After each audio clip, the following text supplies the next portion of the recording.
Whether we go back to the Pan-African movement, the liberation struggles, women have been central to many of these struggles, these fights.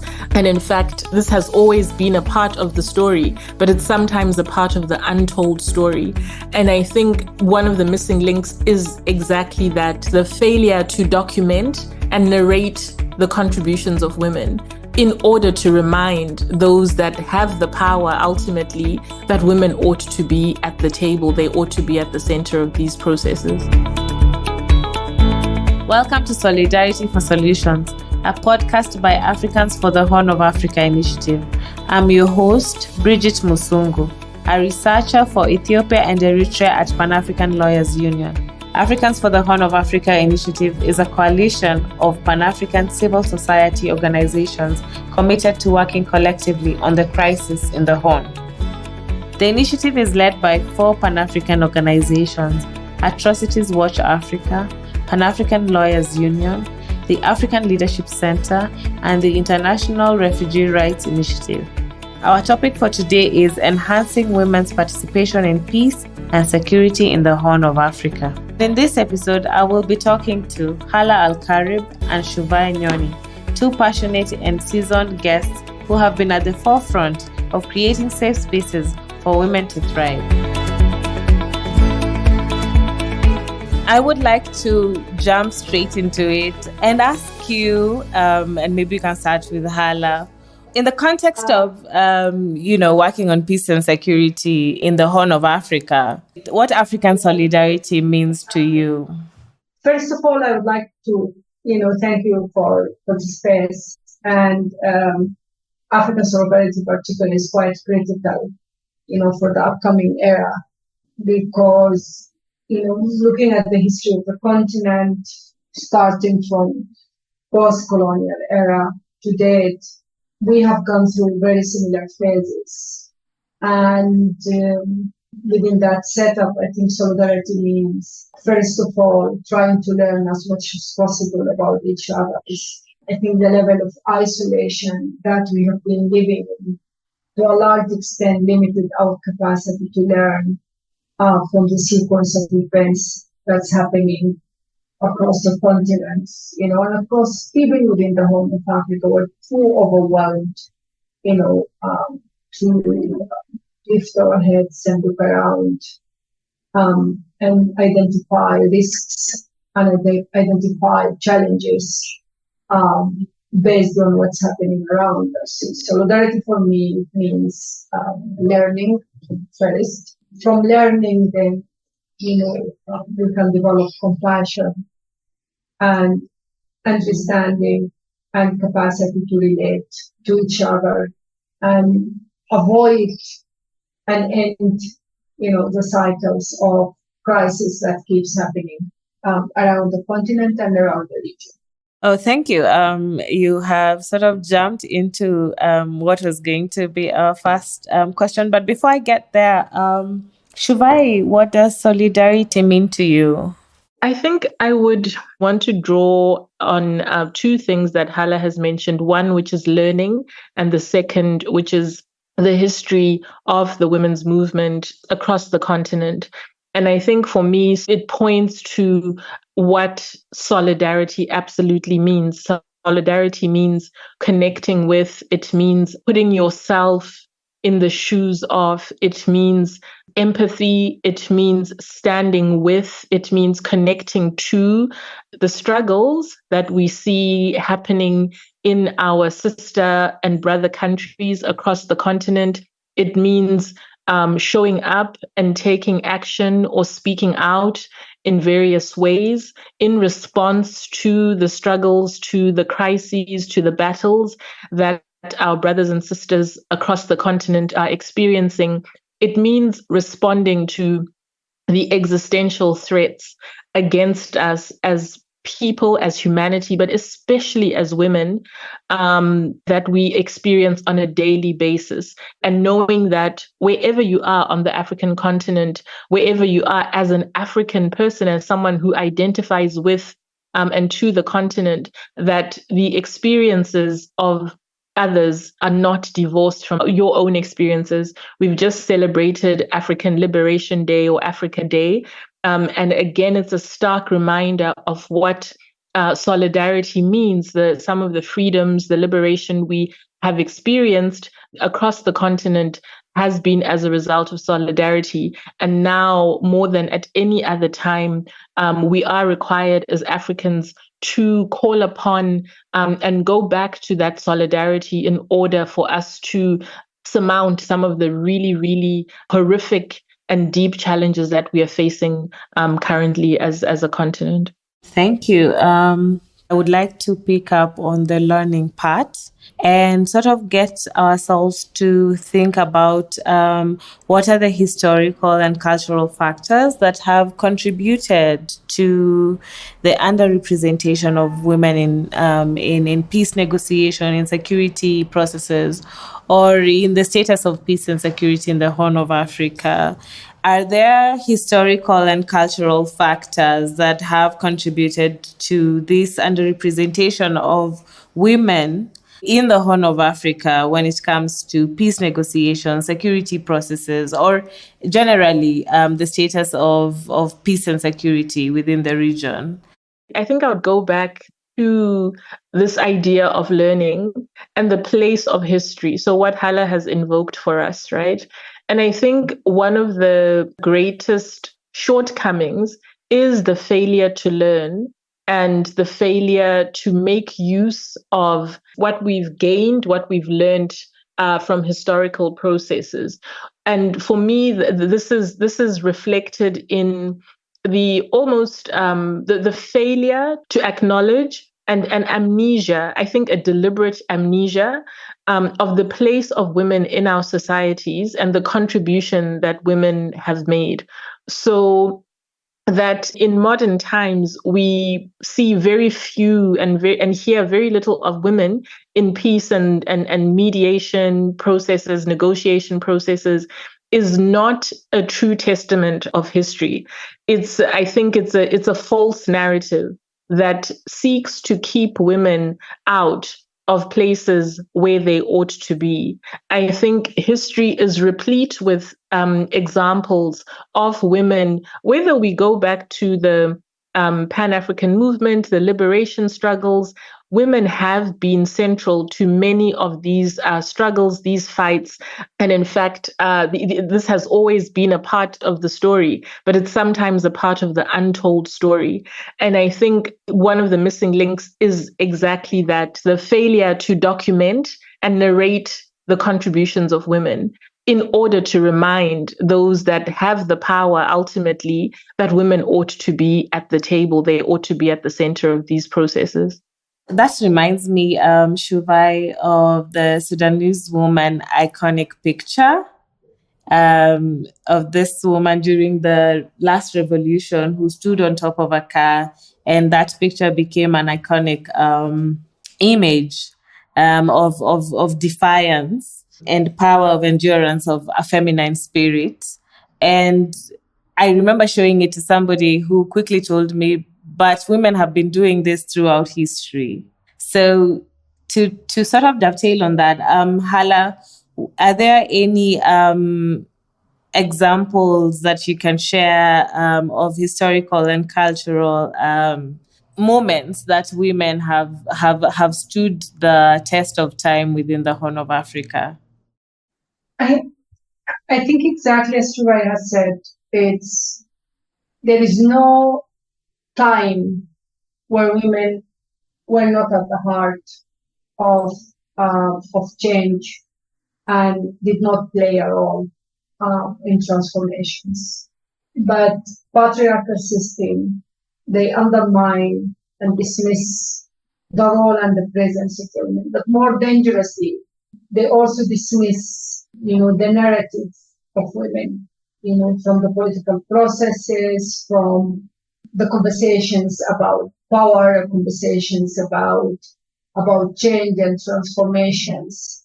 So I strongly believe that we are still going through a second phase of colonialism or new colonialism. We are still struggling for our own liberations. As nations and as women as well, we have to be really very aware within the women movement that that's a struggle that has it's multi-layered struggle. And it's very important to be aware of that. But I think there was no time or moments where women were not present. But as I said, intentionally disregarded, intentionally not listened to. Thank you. So women have existed through that act of, demolition and tearing down of patriarchy or the existing systems or cultural setups. And they have been engaging in small acts or big acts of resistance. What strategies and initiatives have been successful in promoting women's participation in conflict resolution and peace building? Could you both share a few of these strategies that women have used to enhance those small acts of resistance, small acts of defiance? So I think, Bridget, we have an existential crisis. It really threatens the fabric of our societies as we know them, but also our place in society as women and the contributions that women are making. So for me, what's really important is also framing, right? And going back to what I was saying earlier about documenting and understanding what was before and what do we need going forward. So even when we think about the contributions women have made, actually resisting, right? Resisting the frames that confine us to where power wants women to be in these conversations. Power wants women to be in the small. Power wants women to be, to describe women's action as small or as micro level, but not contributing to the great. So actually, turning the frame around, turning the narrative around, turning the terms and terminology, the lexicon around, and saying that that image of the Sudanese woman standing on the car with her fist raised is actually a big movement. It's not a small contribution. It's actually the contribution. That is actually the revolution. There's actually the strategy to confront power. So I think that the strategies that have been most successful when we look at the region is really women just being who they are, responding, because to not respond to your sons, your husbands, your brothers, to not respond to invasion in your community, to not respond to an increase of guns in your village, to not respond to your daughters being potentially kidnapped is a threat to your existence. But those acts of women saying, okay, these are the leaders we recognize. They will speak on our behalf. They will participate in the meeting in the community. They will provide the food. Those age-old strategies are really the things that have worked. And what has also worked is connecting what may seem like micro, small, to the bigger conversations, the ones that are happening in hotel rooms, in the Hilton in Addis, in Sheraton in Addis Ababa,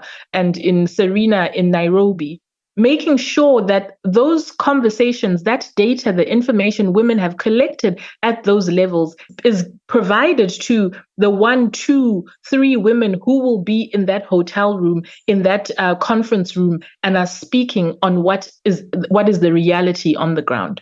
Wow, amazing. So recognizing, resisting, and responding to the bigger conversations. And Hala also talked about awareness that we should have. Hala, maybe I could ask this question. Do you think we have a primary obligation to ourselves as women to create this paths? Absolutely, we do have an obligation to ourselves and to our sisters. It's a journey. To claim feminism is not an easy claim. It's very painful taking a stand and a position and be very consistent about it. Feminist is not about entitlement, so it's entitlement, but it's bigger responsibilities, because claiming those rights, it comes at a cost, and living those rights, it comes at a very, very heavy cost. This is what it is, taking the struggle and the pain and the equal fight for liberations and minimize it. And this is what we are constantly fighting for. And then speaking about peace and security and just very quickly, women around the table. It's a table that dictates our lives, and our destinies, and it should have everything. It should have our narrative, it should have our positions. And I always keep saying, you cannot talk about peace, or claiming that you're working for peace while you are ignoring, for example, women being, exposed to domestic violence and femicides, and thinking that this is not part of your interest or your work, and those are quote unquote private matters. Peace is peace, and peace starts from home, and this is what peace means to me. If our homes are not peaceful, if our homes are not safe, absolutely our surrounding environment are not going to be safe, and the violence will exacerbate and it will continue. And we have seen that in Sudan. We have lived it. We have seen, when homes are not safe, when women on the streets are not safe. We have seen how the violence escalated, like a wildfire and burned the whole country. And here is a solidarity that's needed, but also a lesson to be learned, that we shouldn't be quiet about, or assume that's what's happening, inside the home or, at the corners of the streets is an isolated, against women and girls is an isolated issue. No, that's where all it begins, and it will continue to build up. Yeah. Thank you, Hala. I want to bring us closer home to the Horn of Africa. The situation is dire. The internal conflicts in Ethiopia, the human rights situation in Eritrea, and we have femicide in Kenya, for example. And we also have the situation in Sudan and South Sudan and Somalia. Are there any programs or initiatives that you, Hala, or Asiha are engaging in to actively promote, a peaceful environment within the Horn of Africa? So please feel free to share any highlights or any stories you may have at this point. We are trying our best. We capitalize a lot on solidarity. We capitalize a lot on compassion, on interest, and in engaging each other's. And I think, I would say a core strategy that we are using as Asiha is that we don't navigate these realities as much as possible alone. We always look for sisters. We look for sisters, feminist organizations. We look for sisters, groups, and I think I'm very proud of that. Recently, most of our programs, is emphasizing bringing along other, feminist movements and feminist organizations from around the region, and apply the concepts of learning. We have a Justice for Women program for Sudan and Ethiopia, but we are capitalizing on the expertise of, for example, FIDE Uganda, who are acting as a technical advisor and, just based on their experience, working in northern Uganda and litigations and interrogating the legal frameworks and challenging the status quo, documentations of atrocities and so on. So we are trying to do that as much as possible. To bring the feminist movements close to each other. We're also part of the African Family Law Networks, which is in partnership with Femnet, with Southern African Women, and SIHA, and we are trying to extend also, extend it to groups and organizations in Eastern Africa and Southern Africa. And family law and personal status laws are political issues. And, the roots of alienation and discrimination against women, they are lying there.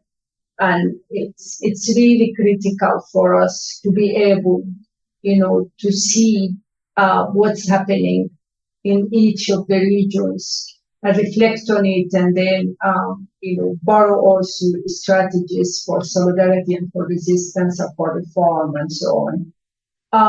So this is one level. We're hoping to extend, into the knowledge spaces. We are, also part of consortium with AWDF, which is also a fantastic initiative that has groups from Western Africa and, Eastern Africa and North Africa. And there is a lot of learning as well there. So on that sense, I would say that it has been quite transformative. SIHA was able to produce, I think, 3 or 4 letters that was signed by, over 55 organizations from across the continent, which is amazing, in support of the Union of Sudan. And so I think that's an obligation that the feminist movement, should take on our shoulder as we are moving forward. Yeah. Thank you. That's very exciting work, Hala.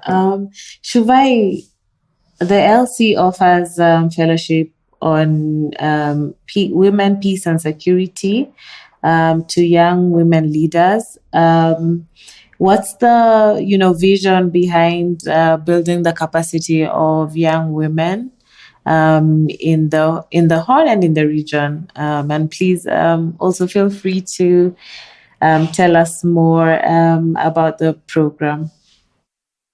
So the African Leadership Center exists to, in a sense, train the next generation of African leaders in the area of peace, security, and development. So focusing on issues at the nexus of peace, security, and development, and using leadership conceptual framings to do that.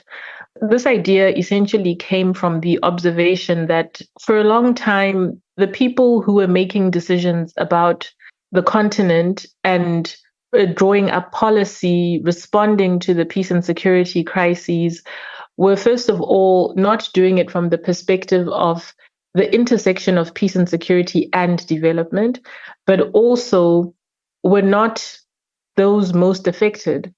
They were usually, older men from Western countries in suits and making these decisions around boardroom tables. So the idea of the African Leadership Center was to bring those most affected who have quite a deep sense of what they need, what needs to happen to transform their situations and their contexts, but to expose them to a combination of academic training, to expose them to where these decisions get made, but for them to bring their lived realities to bear on some of these issues. And so we've been running fellowship programs for a number of years, with our flagship program being the fellowships for African women in peace and security, targeting early to mid-career women coming from contexts of conflict, political crisis, etc., and to expose them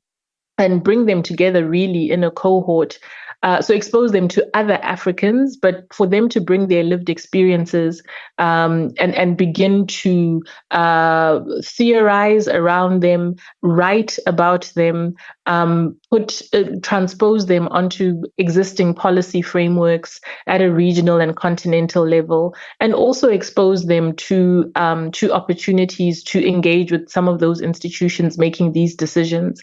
But we have both degree awarding and non-degree awarding programs that we put young people through, with the hope that the kinds of efforts we are making at the African Leadership Center and the kinds of efforts that other partners are making in other parts of the continent will contribute to this change-making critical mass that will bring ideas, bring writing, bring policy, bring thinking, bring action together to move for change. And so, of course, we do have a focus on young women from the Horn, but also from other parts of the continent where there is need, but where people are also grappling with some of these things on a day-to-day basis.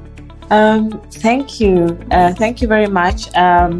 And we have come to the end of this podcast. And on behalf of Africans for the Horn of Africa Initiative, I am so excited sharing this platform with Hala and Shuvai. Thank you very much for joining us. What has come out clearly is, despite cultural and structural barriers, women have been agents of change. And even with these challenges, women play a crucial role in peace building, in conflict resolution, and in community resilience. Yeah, thank you very much. Thank you, everyone. Shukran. For more information about Africans for the Horn of Africa, follow us on Twitter, Facebook, YouTube, and on LinkedIn at AF4HA, and on our website www.africansforthehorn.org.